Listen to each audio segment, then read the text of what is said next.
When you look at your previous comments, you said these hearings would, quote, blow the roof off the House. Major hearing this week on Tuesday, led by you in part. Another major hearing on Thursday. Will your statement still stand by Friday, that these hearings will blow the roof off the House? Well, not literally, certainly, but I think what I meant is that when you add all of this up together, it is the greatest political offense against the Union by a president of the United States in our history. Nothing comes close to it. A criminal offense. The attempt to overthrow the result of a presidential election through a political coup and the mobilization of an armed violent mob cannot really be compared to anything else a president has done. It makes the Watergate break-in look like the work of Cub Scouts. I just hope that we're telling everything we know in a competent and effective way to the American people, because, Madison said that in a democracy, the people have the right to the most awful truth, which is the truth about the nature of government and their rulers.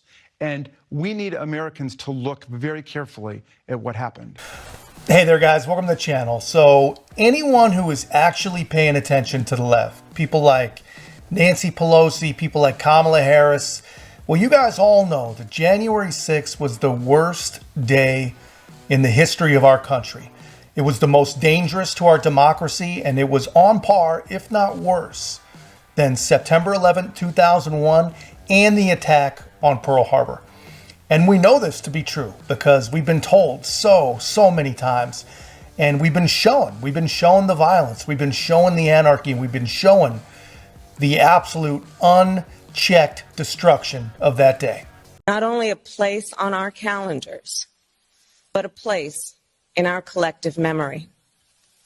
December 7th, 1941. September 11th, 2001. And January 6th, 2021. Yeah, so we're told it's worse than all attacks combined. We're told that anyone involved deserves literally the worst possible outcomes, even above and beyond even what courts and prisons can facilitate. We're told that anyone who was anywhere near the Capitol that day should be banned from holding public office, should probably be banned from even walking free among the rest of us who would never do a thing like that. But, as just about with every single thing else that they tell us, the gap between leftist fantasy and actual reality, it grows wider and wider and wider with every new thing we learn, every new thing we see. And this all started with Tucker Carlson when he got some access. And now we have to give even more thanks to the new speaker, Mike Johnson. And we see even more clearly exactly what people like Nancy Pelosi worked so hard to hide and worked so hard to conceal about what really happened on January 6th. And let's take a look at some of these recently released pieces of film. And then a little later on, guys, I actually have what looks like to me actual proof that Nancy Pelosi herself was involved in the early stages of the narrative manipulation that really weaponized that entire day.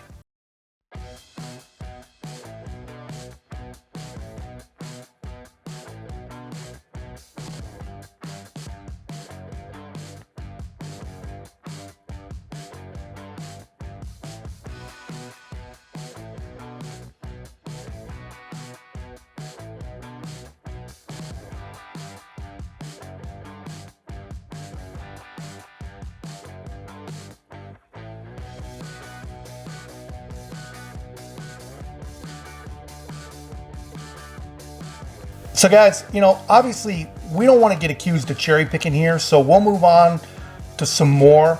But, this doesn't really feel too much like an insurrection, at least not to me. Let me know in the comments if it feels like one to you, but I really don't get an insurrection vibe from this video. How about this one? There's got to be some crazy right-wing lunatic violence in this one.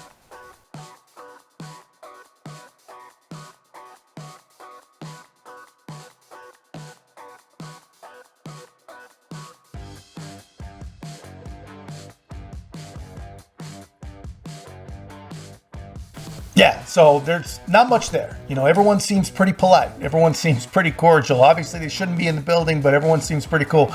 Maybe there's some violent clash between these crazy Trumpers and these patriotic police officers in this one.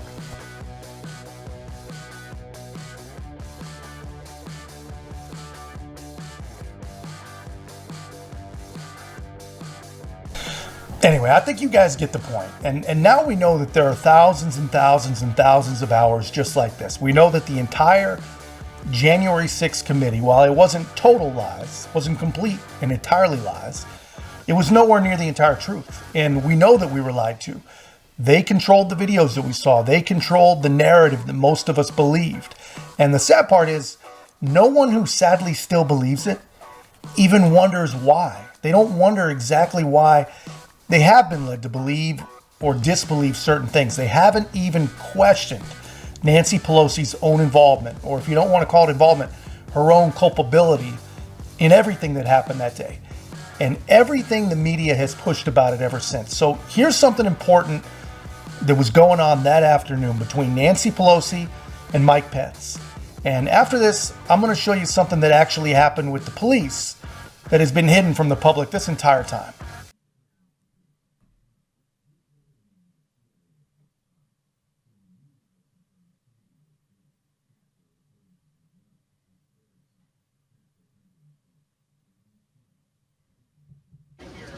And I'm at the Capitol building. I'm literally standing with the chief of police of the U.S. Capitol Police. They believe that the House and the Senate will be able to reconvene in roughly an hour. I'm standing with the chief of the U.S. Capitol Police. He just informed me that they believe that the House and the Senate will be able to reconvene in roughly an hour.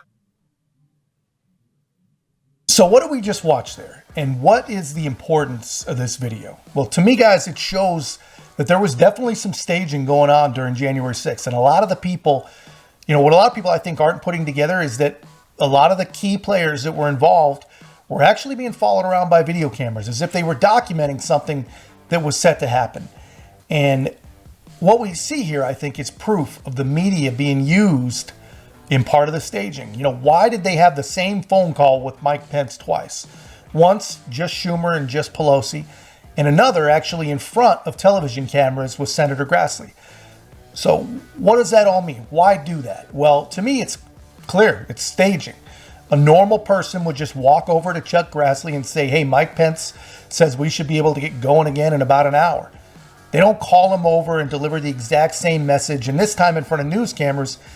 And if you question that theory, guys, pay very, very close attention to the fact that Nancy Pelosi pretends to be concerned, pretends that it's the very, very first time that she's ever heard this message. And really, you know, it just goes on the list of videos that seem staged. So you're probably asking what exactly is my point. My point is simple. We have not been given all the information. This day is supposed to be one of the most important and consequential days in the history of America. And really, we know absolutely nothing about it. All we know about it is what they want us to know about it. You know, we only know what they want us to believe is the truth. But that's just my take, guys. Let me know your take in the comments. And if you haven't already, please make sure to like, comment, subscribe. Most importantly, share the channel. We'll see you in the next one.